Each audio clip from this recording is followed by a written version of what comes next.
Good evening. The decision came down late last night. I'm David Scott. After 9 days of testimony, Brandon Daniel, convicted of capital murder in the shooting of Austin police officer Jaime Padron, will be put to death. KXAN's Omar Lewis in the studio now with an in-depth look at Daniel's fate. Yeah, it took that jury more than 8 hours to sentence Brandon Daniel to death by lethal injection. We found out it's a punishment that isn't common here in Travis County. In the last 40 years, only 8 people have been executed. 6 more are waiting on death row at the state's prison in Huntsville. Right now, Brandon Daniel will soon join that list.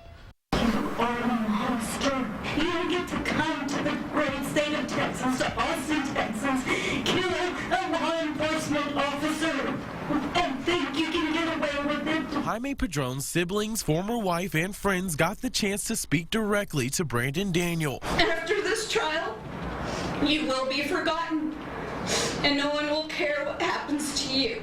Brandon Daniel will now be sent to death row, but before his life ends, he will go through an appeals process. That's an average of 14 years before it would actually go through the appellate process and he'd be executed on average. The jury was made up of 10 women and 2 men. Austin defense attorney Mindy Monfort says the jury makeup and the circumstances in this case were factors in this life or death decision. There are studies about that. Women, for better or worse, sometimes they're a little bit more indecisive than men as jurors. On the other hand, they can use a lot of their emotion, and as mothers, How in the hell do I tell 2 little girls that their daddy is dead? This letter is from Olivia. She's 8 now. Dear bad guy, why did you kill my dad? The mother of Padron's children ended her statements by thanking the jury for answering her daughter's prayers. Thank you. You will be their heroes. And right now here in Texas, there are a total of 274 people on death row, and 26 inmates are those that have killed, and they've been convicted of killing a police officer. Yeah, and a lot of them waiting on death row right now. Yeah, that's All what right. happens. Yeah. Thank you, Omar.